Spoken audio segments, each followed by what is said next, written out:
Assalamualaikum warahmatullahi wabarakatuh. Alhamdulillahirrabbilalamin. Assalatu wassalamu ala asrafil anbiya wal mursalin Sayyidina wa maulana Muhammadin wa ala alihi wa sahbihi ajma'in, amma ba'du. Baik sahabat Islam, apa kabar kalian semua? Semoga kalian selalu diberikan lindungan dari Allah subhanahu wa ta'ala, amin ya rabbal alamin.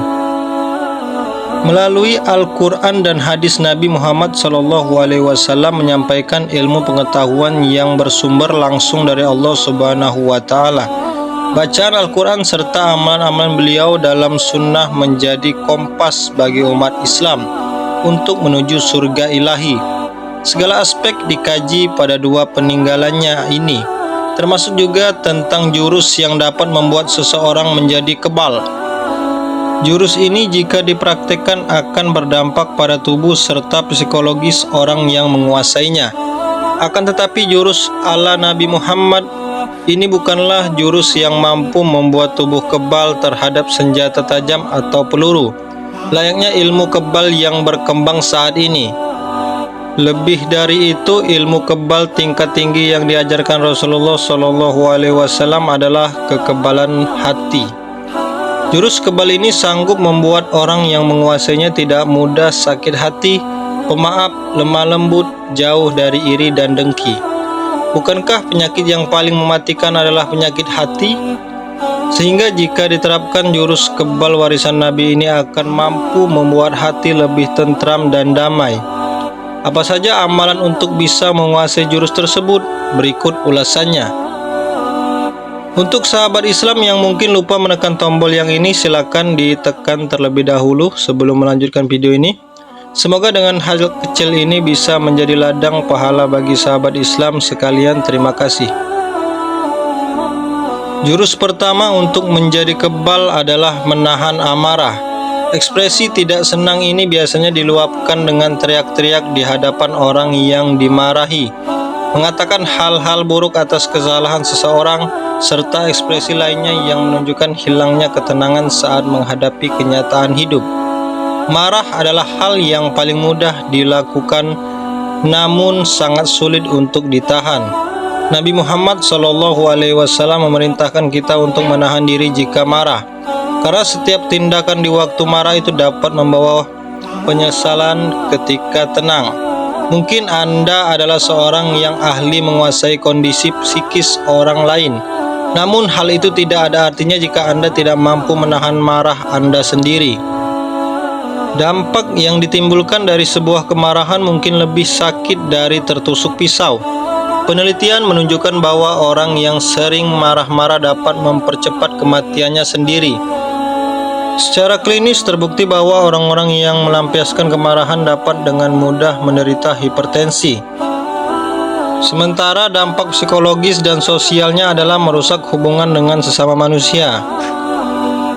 Yang kedua, memaafkan kesalahan orang lain.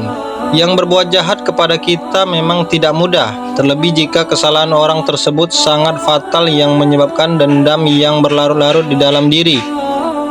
Inilah tingkat kesulitan saat menjalankan jurus marah, sehingga jika berhasil menaklukkannya, maka manusia mampu menguasai jurus kebal ini. Kekecewaan dan kemarahan memang fitrah yang dimiliki oleh manusia. Namun ketika Allah saja Maha Pemaaf, mengapa kita yang manusia biasa harus sombong dan tidak mau memaafkan kesalahan orang lain? Padahal dengan memaafkan maka akan muncul sikap tentram di dalam diri dan membuat hidup lebih sehat lagi. Memaafkan adalah melupakan, tidak membahasnya lagi, dan itu berarti sembuh. Quran Surat Al-Hijr ayat 85, maka maafkanlah dengan cara yang baik. Jurus ketiga, ampunan Allah. Coba perhatikan orang-orang di sekeliling Anda. Mereka bergelimang harta dan kekayaan, namun hatinya tidak tenang. Allah memberikan limpahan kekayaan dan menutup hati mereka untuk dekat dengan Allah. Jika hati Anda saat ini tidak tenang, cobalah kembali dilihat. Apakah sajadah kita terlipat rapi dan tidak pernah untuk sholat?